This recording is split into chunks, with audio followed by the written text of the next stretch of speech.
Okay, sorry. I'm sitting here. I'm sitting here. Looks like looks like somebody's here, or at least one person. There's somebody. Okay. So, wow, how far in was I when it cut off? I didn't see anything. Usually I at least see something, but maybe I was looking the other way. So, it's so frustrating. Usually there's some kind of notification at the top of the screen. So hopefully this one will stick because I don't have another backup stream. And if not, I may just have to cover these topics on another day, which is frustrating because I really need to get myself. I am currently only 3 weeks ahead on, or excuse me, 4 weeks ahead of my videos. And I know for most people that sounds like that's crazy. Well, I was 6 weeks ahead, which to me was a little too far, but it was still a comfort. But then I took a week off, and somehow along the way, I realized now I'm only 4 weeks ahead. How does it that I took 1 week off, yet I'm only 4 weeks ahead instead of 6 weeks? Unless I was, did you lose me again? Somebody said they lost me. Did you lose me again? Please let me know if I'm still here because this is. Can you guys see me? Okay, okay, gosh. I'm seeing these comments. Somebody said I lost you. I'm like, great. I got lost again. Oh, found you. Okay, lost you, found you. Here. Thank you. Oh, I sure hope I stay on this stream. This is so frustrating. So, whatever it was I was saying, now I'm confused and it probably didn't matter anyway. So, I don't know where I left off. It wasn't really important. I was just talking about him and that doing some alterations on that bride maid of honor dress for my daughter-in-law, and it's a little tricky. So I always get a little scared, but I think it'll be all right. I got some of it done. I'll have her try it on again tomorrow or sometime this week, and yeah. So and I've got until the 19th, I think, but I like getting it done as soon as possible. So if she needs to try it on like 2 or 3 more times to make sure I'm getting it right. So let me go ahead and get to the topic since all of that hassle. Thanks, YouTube, yet again, for doing this to me. It's always so fun. And again, I know it's not just me.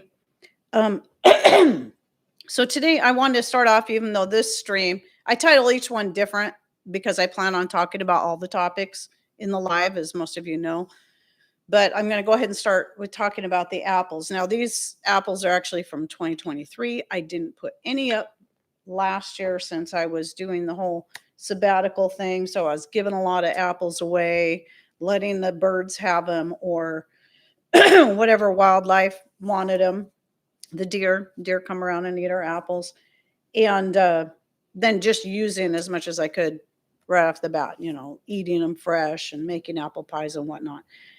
So the ones from, I did open a jar from this year. Oh man, they're so good. So I want to talk a little bit since I'm getting started. Here's just a sample of a couple of apples. I did pick that basket in that picture. That's actually from last year because I only went out this morning and I was trying to get that set up, and I only went out this morning and picked a basket full. So that's the picture you saw in the community section. And I don't know how many baskets I end up getting usually, but it's definitely well more than enough. And I'll end up giving a lot away no matter how much I put up. So I wanted to just give people some ideas outside of the obvious, like you're using them up right away. You're eating them fresh. You're making apple pies. Boy, I hope that sound isn't too loud. Patrick's in the shop doing one of his really noisy things. You're making crisps. I am going to try something a little different. I think I might have done this before, but I've been doing a lot of the frozen fruit smoothies as a treat with the heavy cream and the honey, mostly using up the plums from our tree, that which I didn't can and give away. And oh man, they're so good. So I'm like, well, now that the apples are ready, I'm thinking I should do like an apple cinnamon frozen fruit smoothie thing. So, oh, nope, can't hear him. Good. Okay. Well, it's not going right now, but it's like the kind of more of a high pitched sound. And it seems like it's far enough away. It shouldn't be, but to me, it sounds loud. So And yeah, please feel free in the chat or in later on when this is no longer live in comments, just throw in your ideas that what you like to use apples for. Um, but mostly today, what I wanted to talk about is ways to put them up. So the other obvious things would be like making apple butter, making apple sauce. I do have a video I did. Oh, I didn't get the apple butter video link. I was going to put that in there. And I forgot to put all those links under this video. They're under the other live, unfortunately. So hopefully later I can get them all copied over. But yeah, I did an apple butter video quite a number of years ago. It was, what was it? A lemon apple butter? Lemon blueberry apple butter? I don't know. I was always doing different things with the apple butters and mixing different types of fruits with them. But the same thing with apple sauce. So one year I was doing all these different berry apple sauces. So I did a blackberry apple sauce and a raspberry apple sauce and a blueberry apple sauce, just using all my own fruits. And recently was giving some of that to Jace, even though it was years ago I put that up. And I had so much applesauce and apple butter, I haven't put any up in years. And he just loves the berry apple sauces. But, and I think, what'd she say? Was it the raspberry? The raspberry one was his favorite, which I can understand. That one was my favorite too. But anyway, as far as, preserving, so you have those, the standard, um, and then you can also just can your sliced apples. You can can them in an apple pie form. So it's just ready to pour into a prepared crust. And you can freeze them. Now, let me talk about that just a little bit. I tried canning apples one year. In fact, I think I still have a jar. And personally, I don't know if it's just my apples don't taste as good canned. I don't know what the difference would be, but I just did not like them. And I'm like, I am not doing this again. So, what I will do though for a quick apple pie filling is I will prepare them and freeze them up and put at least a few of those in the freezer. I don't like to put a lot because it can take up a lot of room in the freezer. And my grapes are something I definitely need to put in the freezer.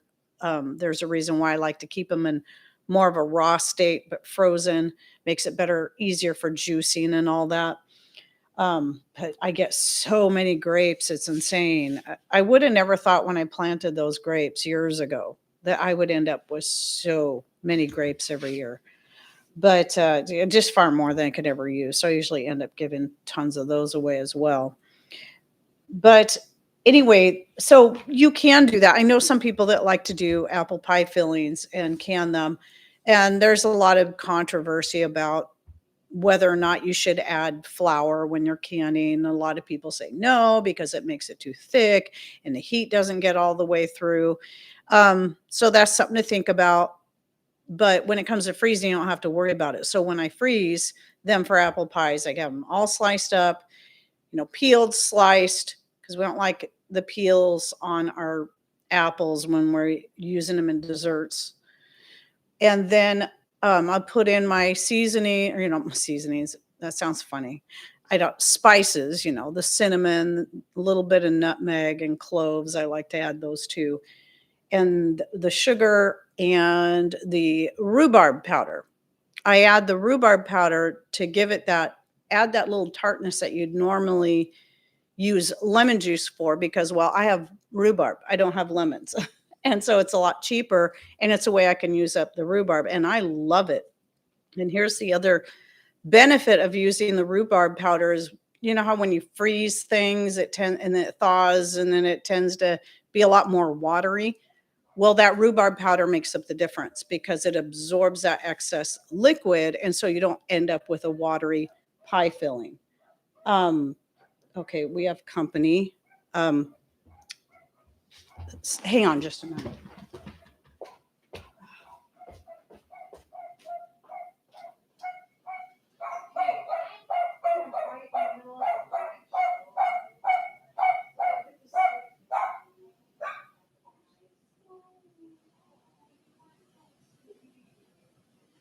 I'm sorry.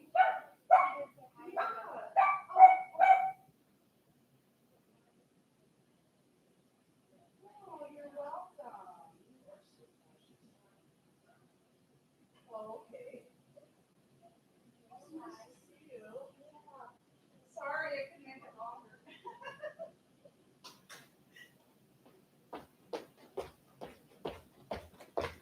Okay, sorry, people. Sorry. I didn't want to stop the show. It was a friend just stopping by to say hi. I haven't seen in a while, and she had a baby recently, so I got to see her cute little baby.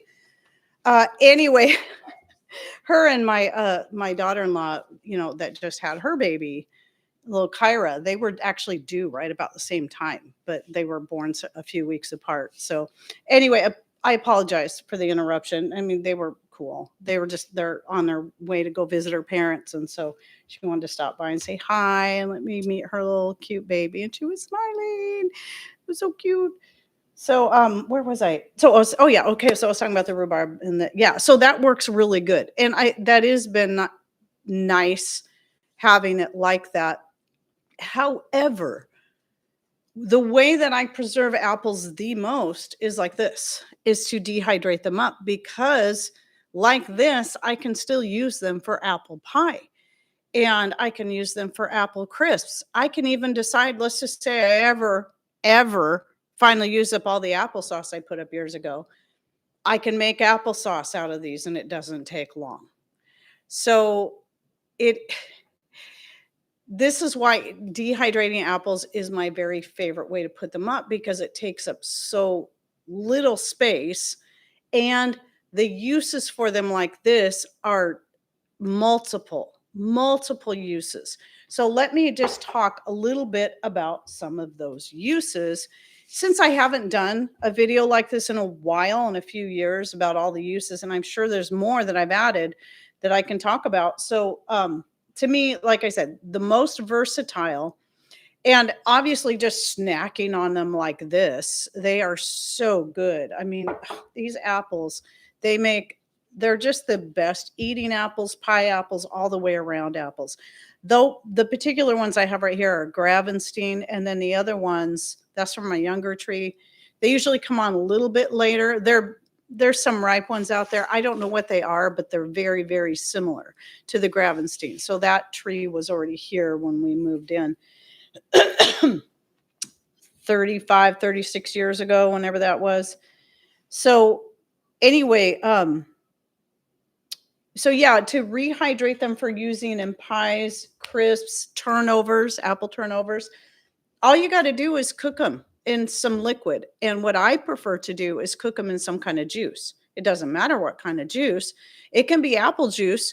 And what that will do is it will add more apple flavor to the apples. Or you can do something crazy like cherry juice. That's one of my favorite ones, is get like a black cherry juice and cook the apples in a black cherry juice, and then it's a black cherry apple flavor. It is so great in pies and turnovers and so much more.